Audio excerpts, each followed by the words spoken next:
अच्छा गल्लां ते असीं अपने बाबिਆਂ ਕੋਲੋਂ ਬੜੀਆਂ ਸੁਣੀਆਂ ਵੀ ਚੋਰ ਚੱਕਾ ਚੌਧਰੀ ਤੇ ਲੁੰਡੀ ਰਨ ਪ੍ਰਧਾਨ।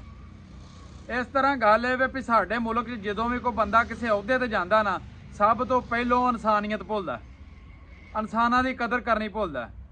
अज इस टाइम एडे एडे वड्डे साडे मुल्क दे विच अफसर ने, बड़ियां बड़ियां वड्डियां उन्हां कोल पावरां ने, बड्डियां गड्डियां ने, पुलिसां दी सिक्योरिटी नाल ते साडे कोलों पतंगबाजी नहीं रुकण डई।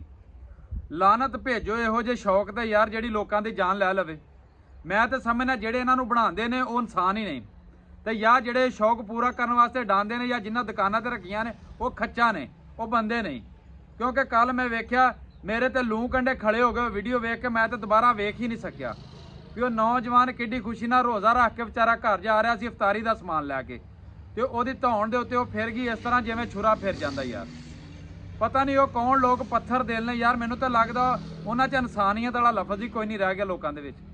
वो पता नहीं की करदे, साडियां पुलिसां कित्थे ने, साडे थाणे दा SHO कित्थे वे, वो मुंशी साडे थाणे दे कित्थे जिन्हां नूं कहा जांदा कि मुंशी थाणे दी मां हुंदी है। SHO दा जो चाहे पूरे हलके च कर सकदा है। SHO साहब ये जिहड़े दुकानां ते ने जरा पतंग रखे इन्हां नूं सज़ा करो, जिहड़े बनांदे ने पे उन्हां नूं फड़ो, उन्हां नूं सज़ा करो, उन्हां नूं कैद करो, उन्हां नूं ता हयात कैद कर दिओ। ये कौम तुहाडे नाल खलोती है, उन्हां नूं इहदी कड़ी तो कड़ी सज़ा दिओ जिहदी वजह तो बंदा जिहड़ा कल दुनिया तो गया वे, शहादत होई ओहदी, ਉਹਦੇ ਘਰਦਿਆਂ ਨੂੰ ਅੱਲਾਹ ਪਾਕ ਸਬਰ ਦੇਵੇ, ਉਹਨਾਂ ਨੂੰ ਉਹਦਾ ਪੂਰਾ 302 ਲੱਗਣੀ ਚਾਹੀਦੀ ਹੈ। ਤੇ ਆਪਣੀ ਆਲਾ ਅਦਲੀਆ ਨੂੰ ਮੈਂ ਨਾ ਵੀ ਅਗਰ ਇਹਦੇ ਤੇ ਸਾਡੀ ਪੁਲਿਸ ਕੰਟਰੋਲ ਨਹੀਂ ਕਰਦੀ ਤੇ ਜਿਹੜੇ ਹਲਕੇ ਦੇ ਵਿੱਚ ਵਾਕਿਆ ਹੋਵੇ ਜਿਹੜਾ ਉਹ ਥਾਣੇ ਦਾ SHO ਹੋਵੇ ਉਹਨੂੰ ਉਹਦਾ ਮੁਜਰਮ ਠਹਿਰਾਇਆ ਜਾਣਾ ਚਾਹੀਦਾ, ਉਹਨੂੰ ਸਜ਼ਾ ਮਿਲਣੀ ਚਾਹੀਦੀ ਹੈ। ਪਤਾ ਨਹੀਂ ਸਾਡੇ ਮਹਿਕਮੇ ਯਾਰ ਕੀ ਕਰਦੇ ਨੇ, ਸਾਡੀ ਪੁਲਿਸ ਕੀ ਕਰਦੀ ਹੈ। ਉਹ ਹੁਣ ਉਹ ਕੱਚੇ ਦੇ ਡਾਕੂ ਨੇ, ਉਹ ਜਨਾਬ ਉਹ ਥੋੜੇ ਜਿਹੇ 200-300 ਬੰਦਾ ਵੇ, ਉਹ ਸਾਡੇ ਉਹ ਡਰਾਈਵਰ ਭਰਾ ਮਜ਼ਦੂਰ ਘਰੋਂ ਇੱਥੋਂ ਪੰਜਾਬ 'ਚ ਮਜ਼ਦੂਰੀ ਕਰਨ ਜਾਂਦੇ ਨੇ, ਉਹ ਉੱਥੋਂ ਗੱਡੀਆਂ ਤੋਂ ਲਾ ਲੈਂਦੇ ਨੇ, ਮਾਰਦੇ ਵੀ ਨੇ, ਪੈਸੇ ਵੀ ਖੋਹਦੇ ਨੇ, ਮਾਸੂਮ ਬੱਚੇ ਘਰਾਂ 'ਚੋਂ ਆਣ ਕੇ ਚੁੱਕ ਕੇ ਲੈ ਜਾਂਦੇ ਨੇ।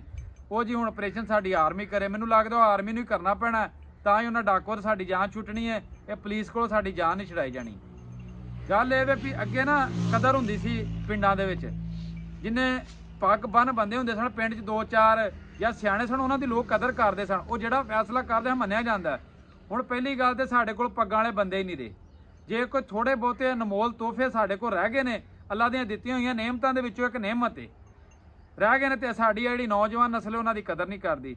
ਕੱਲ ਮੈਨੂੰ ਬਾਬਾ ਜੀ ਕਹਿ ਰਹੇ ਸਨ ਕਿ ਮੈਂ ਬੜਿਆਂ ਬੱਚਿਆਂ ਨੂੰ ਸਮਝਾਇਆ ਵੀ ਇਹਨਾਂ ਕੰਮਾਂ ਤੋਂ ਬਾਜ਼ ਆ ਜਾਓ, ਇਹਨਾਂ 'ਚ ਕੋਈ ਫਾਇਦਾ ਨਹੀਂ, ਆ ਲੋਫਰ ਪੂਣਿਆਂ 'ਚ ਆ ਸਟੈਂਡ 'ਚ ਫਿਰਨ 'ਚ, ਲੇਕਿਨ ਨਿਆਣੇ ਮੰਨਦੇ ਹੀ ਨਹੀਂ। ਮੈਂ ਨਾ ਉਹਨਾਂ ਦੀ ਬਦਕਿਸਮਤੀ ਹੈ ਤੇ ਜਦੋਂ ਥੋੜੇ ਜਿਹੇ ਸਾਡੇ ਕੋਲ ਤੋਹਫੇ ਨਾ ਰਹੇ ਸਾਨੂੰ ਉਦੋਂ ਪਤਾ ਲੱਗਣਾ ਇਹਨਾਂ ਦੀ ਕਦਰ ਕਰੋ। बाकी मेरी दुआ है भी अल्लाह पाक सब नूं नेक हिदायत देवे, हमेशा खुश रहो, हसदे रहो ते वसदे रहो।